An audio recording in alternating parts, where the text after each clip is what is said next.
Yes! Welcome into Sports Bet. Betting Insight today, Pauly and Teddy. Tuesday, December 6th. Big game breakdown. Bulls and the Pistons in the doubleheader in college hoops on ESPN. Tuesday means a deep dive. Jimmy Vaccaro, how'd the books do, how'd the players make out. He wants an 8-team playoff in college football. Thinks it'll be bigger than the Super Bowl. That's coming up. And the play of the day. Let's make it 2 in a row. Bad beats, bad bets, bad for the books. Huh! The Jets. That's a no-show, and that's a quit job on Todd Bowles. We talked about yesterday how that was their Super Bowl in the close loss against the Patriots. Blown out, embarrassed at home against the Colts. Teddy, it was over in the first quarter. And that's just it. There aren't a lot of games in the NFL that are legitimately over in the first quarter. This was one of them, obviously. And, of course, the game day money.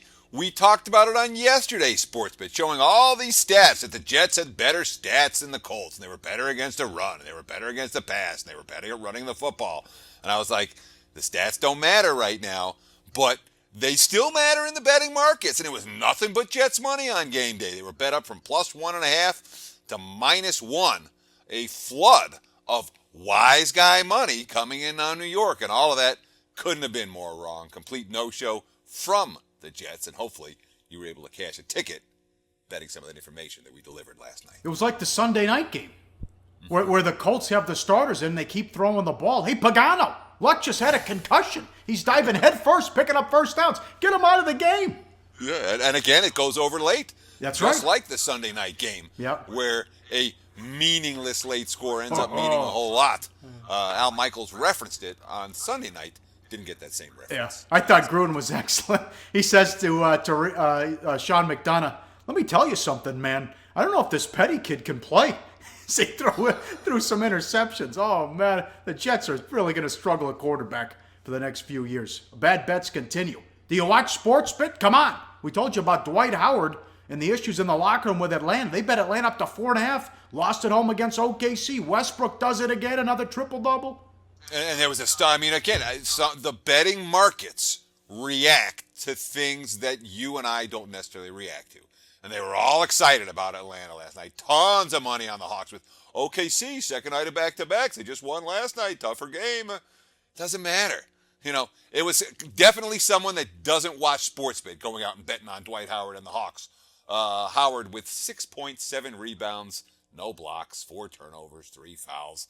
Basically spent most of the game on the bench. In Atlanta, they're finding ways to lose. That was a circle the wagons game at home against a team on the second night of back-to-backs, and they lost it. And that is a giant red flag. They were betting the Raptors at home against the Cavs. Cavs come in on a losing streak. I mean, they can't beat this team. That's 0-3 after getting swept last year. After losing in 6, but getting blown out in the 4 losses in the Eastern Conference Finals. Yeah, and Toronto made things interesting in the playoffs. It was a 2-2 last year after 4 before the Cavs put their foot down. But all 3 games this year, and I'm surprised they had so much of the season series over by the first week of December, but all 3 games so far, they've been competitive. They've been tight. Toronto just can't seem to break through. What they lose? They lost by 4 points last night, but there was a flood of Raptors money in that game. Toronto bet from +1 to -2.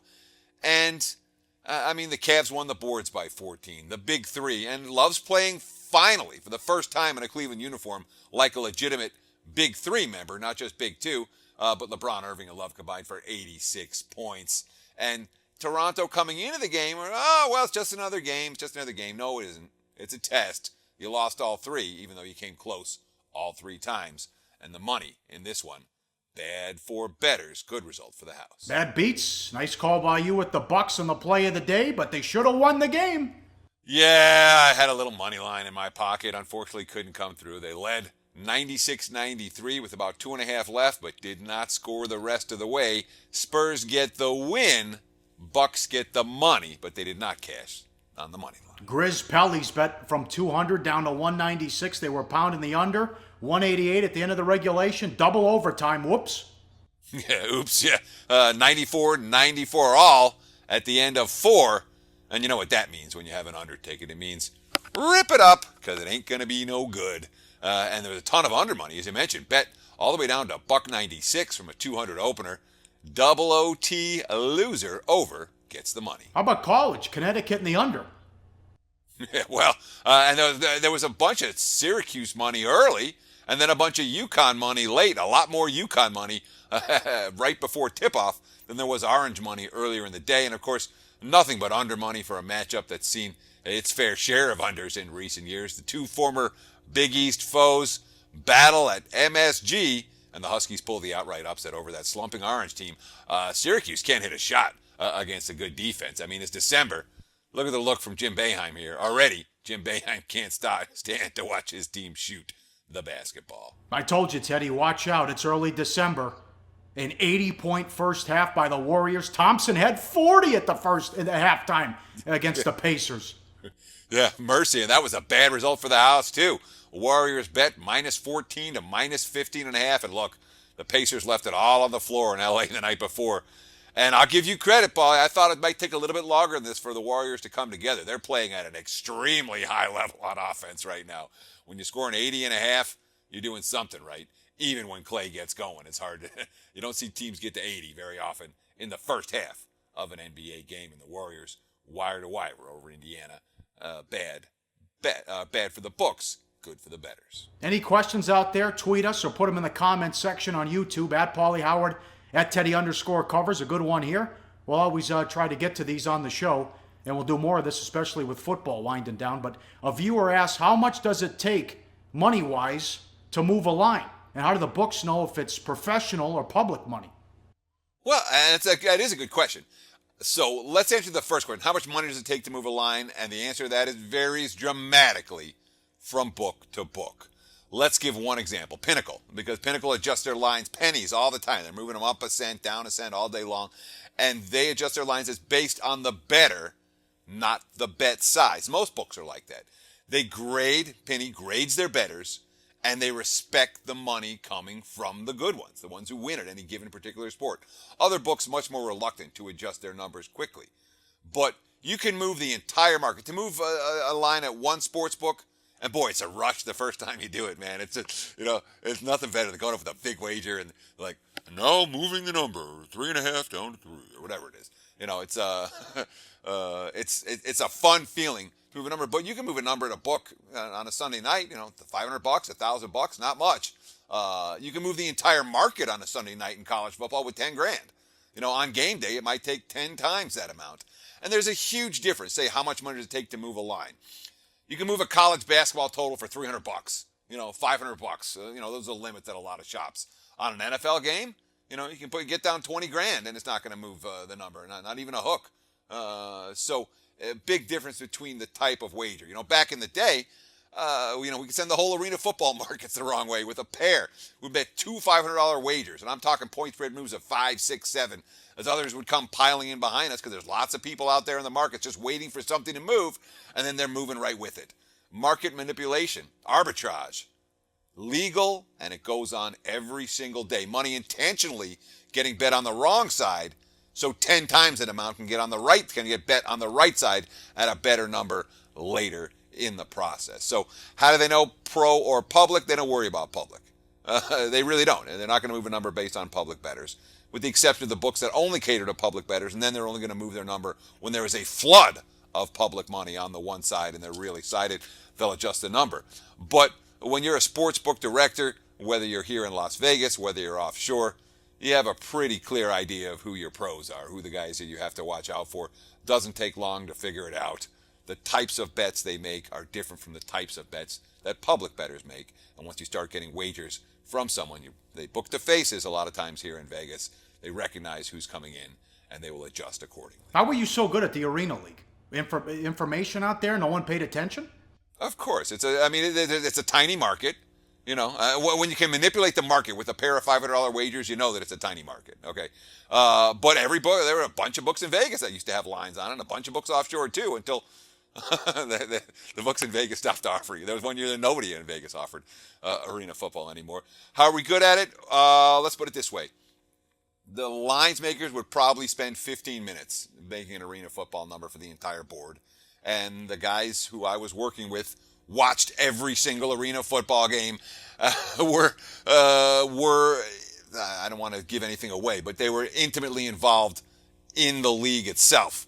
with very good information, and that obviously, when you're talking about guys that are actually watching the games online and getting good information from inside locker rooms, the odds makers had none of that. It wasn't hard to do. It was all about the contacts. Up next, big game breakdown, Bulls and the Pistons and the doubleheader in college hoops on ESPN. And Jimmy Vaccaro in the deep dive, up next on SportsBit. Betting insight today on SBRpicks.com. Go to SBRodds.com. Browse, compare, and shop live odds available at top online sportsbooks. Back on SportsBit, Betting insight today, time for big game breakdown. Let's go with game number 1 in the NBA. Bulls hit the road to take on the Pistons. Detroit, 5.5, 198 the total. You can see the odds. Go to the SBR live odds page as the Pistons favorite in this one. Roller coaster in the NBA. Pistons ready to turn the corner in the road trip as they won at Charlotte, blew them out. They were getting 3.5, getting 6.5, beat the Celtics on the road by 7, getting a 1.5 in Atlanta, blew them out. Then they come home, they get Reggie Jackson back. What happened? No show, blown out at home by the Magic. Well, not blown out. I mean, they lost 98-92. They were 7-point favorites, but obviously the dog now 4 straight outright wins in the last 4 Pistons game. What happened? Same thing happens all the time when a star player comes back, first game back. Everyone's adjusting minutes. Everyone's adjusting rotations. Everyone's getting used to that guy back on the floor, not just offensively, defensively as well. And a lot of guys tend to just a natural reaction. Oh, we got this star back. Everybody kind of lets down a little bit. It happens consistently in the NBA, and it happened to the Pistons in Reggie Jackson's first game back. Now, he was okay. He had 18 points, 4 assists, and a little over 22 minutes of play. The Pistons were +4 when he was on the floor and -10 the rest of the game. But, I mean, Pauly, you see it right here with Stan Van Gundy's quote. His return to the lineup created some instant problems with the Detroit defensive rotation that had been in pretty good form prior to that ballgame. Van Gundy quote, "We were terrible defensively, terrible. We didn't put enough into it to win the game. They deserved to win. I think most nights we bring a decent effort, but we've been just too up and down defensively. Really looked slow tonight. I thought the biggest problem was effort," end quote. Now, Rondo was suspended for the loss last night against the Blazers. Conduct detrimental to the team. I guess they could say that every night because he doesn't play any defense. Word around the campfire, he got into an argument with assistant coach Jim Boylan. Hoiberg said they had a meeting about it, and I guess now they're good, and Rondo accepted full blame for his tantrum. Yeah, I mean, for all the media loves to rip on Rajon Rondo, and they have since he was a rookie. Since he was at Kentucky, they've been ripping on this guy. He's a little bit different. He's not a guy that's easy to pigeonhole and easy to, oh, he's this kind of guy. His teammates clearly love him. Jimmy Butler, quote, "Rondo's been great. I think this is just another bump in the road. He's a phenomenal damn teammate, and I back him on everything. I don't feel his reputation fits him at all. Rondo's an incredible basketball player, friend, brother to me now, to us. I think we love him here. I think the fans love him as well, the organization. I think everyone has nothing but great things to say about him. He's been a great mentor to me, and he's made me a much better basketball player." Look, they like this guy, Hoiberg. You had the quote. "He and I met yesterday, had a good meeting. He'll meet us at the plane tonight. He'll be back in uniform tomorrow night against Detroit moving forward. As far as details, guys, I'm not going to get into details. We're just going to move past it. And again, he'll be back in uniform tomorrow." What happened? He probably lost his shit at one of the assistant coaches. It happens. It's happened to Rondo before. But he paid the price. In terms of Chicago's team chemistry, I think it means absolutely nothing. And Rondo's a guy who the betting markets hate. I think they hate him a little bit too much. It's like irrational hatred of Rondo. National TV Rondo. Yeah, well. He only plays well on national television. But he plays really well on national TV. Of course, this game tonight, not on national TV. But, I mean, the Bulls, second night of back-to-backs, fairly fresh given that situation. Obviously, Rondo didn't play last night, and only 3 players did have more than 29 minutes. So, relatively fresh, even though they are coming off a frustrating 2-point home loss to Portland. A team that's only won 3 times their last 8 games, and 2 of the wins, one of the wins came against the 76ers. The other came against the Lakers on a night where everything was falling. And the third, they just beat Cleveland. That's what Chicago capable of doing when they bring their A game. The college hoops now, and you can check out the Purdue-Arizona State line. Look at the SBR Live Odds page. This is on ESPN. So is the Florida-Duke game. Purdue, Arizona State 11. Purdue 11.5, 156 the total. Maybe a gut check for the Sun Devils against UNLV. They got run out against Kentucky. They were embarrassed in the Bahamas, 115-60. Lost the boards 57-30. Everything was going in against UNLV in the 97-73 win. Yeah, UNLV's not that good, and the Rebels have covered a bunch of point spreads early in the season.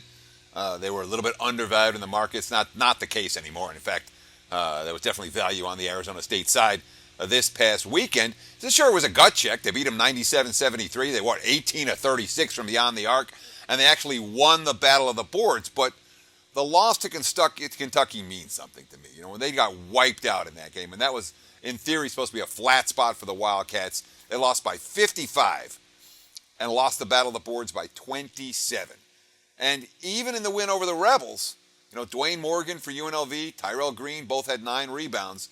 No Arizona State player had more than 7. I really worry about the Sun Devils' ability to match up against bigger foes. This team's going to lose the battle in the paint on a consistent basis this season. That's really a problem against Purdue. Well, yeah, they got 7'2" guy, and they got Swanigan, who's 6'9", and these are some big kids who can score down low and finish. Yeah, Isaac Haas is 290 pounds, and that's his listed weight. I think he's a bit more than that, 7'2". He's a monster. What's he averaging? Just shy of 15 points a game. He's not a great rebounder, less than 5 boards, but his own teammate keeps beating him the ball, and that's Swanigan, a guy who could have gone to the NBA after his freshman season, decided to stay in school. Now he's really an all-around force. This sophomore averaging 17.5 points, 11.5 boards, and 3.5 assists. It's a big man with good hands who can pass the ball out of the paint to an open teammate. He's shooting just shy of 60% from the floor, and he hits free throws. Love a big guy hits free throws, 74% from the charity stripe. That, the combination of Haas and Swanigan, a tough matchup for the Sun Devils to contain. One more, go to the live odds page at SBR. Florida and Duke. Dookie 6.5, 139.5 the total. Florida has more players. Duke has better players. They expect to get Grayson Allen back tonight. He sat out the game against Maine. It's a good opportunity for the other players to get some minutes. Now Duke has 7 players. Is that enough, Teddy? And it's so funny. Coming into the season, everyone's talking about Duke and the depth they have, and they got too deep at every position. And here's the same thing that Coach K's been doing forever. They used 6 players against Michigan State. Matt Jones and Luke Kennard went the full 40. They did get one of the walking wounded back, the freshman, Jason Tatum. He made his debut against Maine, had 10 points and 8 rebounds in 20 minutes. And they should have Grayson Allen back here. So, hey, maybe they have 7 players for this game. But I don't really worry that much about the depth for Duke. Coach K's been playing this way, literally, it feels like forever, with very short rotations. And the 7 guys he's got in his rotation, every one of them is an elite player with NBA upside. Florida brings a deep rotation. 9 players go at least 11 minutes. No one more than 28. Big-time pressure D. 135 turnovers forced for 66 assists allowed with 65 steals. To nearly have as many steals as assists allowed through 8 games is unheard of. Key to the pressure maturity is Casey Hill, the senior point guard, Teddy. Read those numbers again. I'm going to read those numbers again, okay? This is what Florida has done defensively this season. They forced 135 turnovers and allowed 66 assists. That is about a 0.48 or 0.47 assist to turnover ratio. That's as good as it gets. It literally doesn't get any better than that. When you've allowed 66 assists and you've stolen the ball 65 times, it doesn't happen. It might happen for a game. Through 8, they're monsters. And certainly Duke hasn't been in a situation where they have been playing nothing but patsies. They've done their fair share of stepping up in class. But this Gator defense is bet on all the way on a neutral court at the Jimmy V Classic in Madison Square Garden. We'll get back to this game when it comes to play of the day time. Up next, Jimmy Vaccaro in the deep dive. How'd the books do? How'd the players do? And he wants an 18 playoff in college football. It's coming up next on SportsBit. Betting Insight today on SBRPicks.com. Research before you bet. Be sure to check out SBR Picks for the best game predictions, breakdowns, and much, much more. All right, every Tuesday, Jimmy Vaccaro, the deep dive. If you're ever in Las Vegas, stop in and see him at the South Point. Follow him on Twitter. Bookmaker for over 40 years. You know the deal. How'd it go, sir? Well, it was obviously a weekend of like a little insanity. A lot of things happening. It was a great weekend as far as participation. Make no mistake about it. We're in love with the football.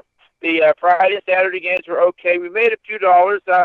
We got saved again by, I'll tell you, the late game. The Wyoming game was a huge game for us on Saturday. They didn't stop betting Wyoming.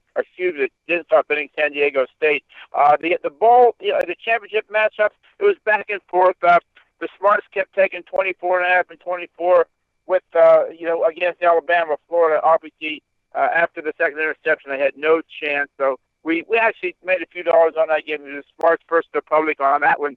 The other game, they actually played out relatively well for us. But the best game of the weekend, in college Pauly, was TCU losing to Kansas State.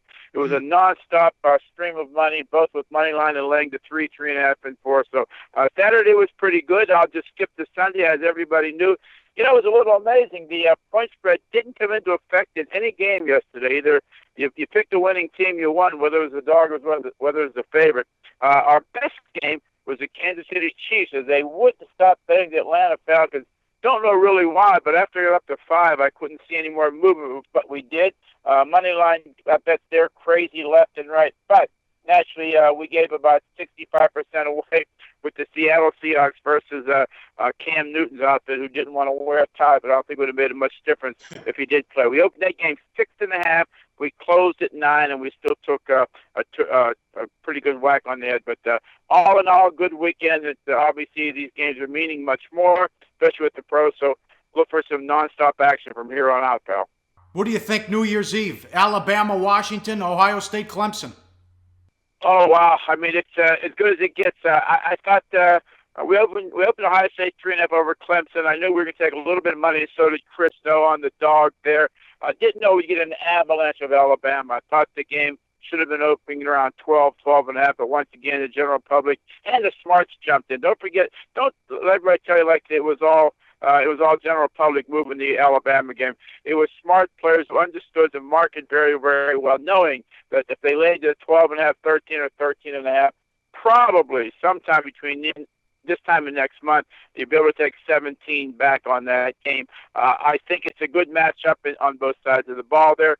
Creative action. We need 8 teams to make this a absolute Super Bowl weekend, but I'll take this, pal. It'll be crazy from here on out. You said it to me last week. You're right on the money. Can you imagine USC and Oklahoma in this sucker? Can't even imagine, my friend. Throw it in right now, because you look at it, and obviously your listeners who listen to your show I would consider relatively intelligent, and I mean that in a sincere fashion.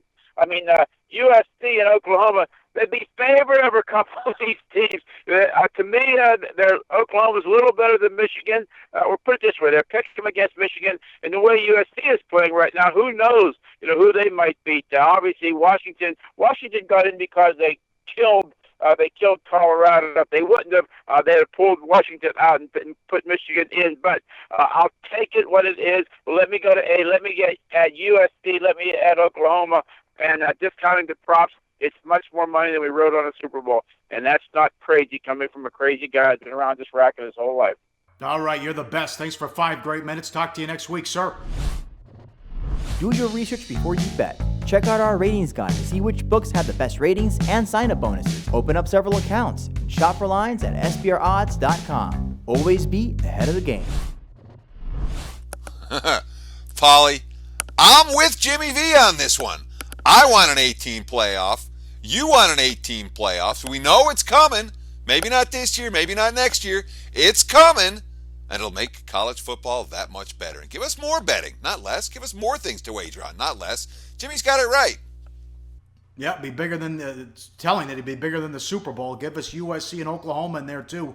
This sucker could be wild. Reminder, speaking of the bowls, go to SBR Forum. Check out their bowl contest that's up there.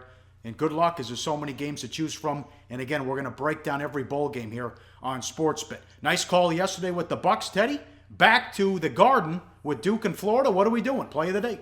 Yeah, let's take a look at game number 557. The Florida Gators plus 3.5. Plus 6.5. I'm sorry, at the current numbers. Again, 557 Florida plus 6.5. And Carius Hayes, Chris Chioza, they bring the kind of depth for Florida that Coach K only wishes he had right now. Love that Gators D. Think this is a tight game throughout. Give me Florida plus the points at the Garden in the Jimmy V Classic. All right, huge games coming up. Great primetime schedule. The Raiders and the Chiefs Thursday night for first place.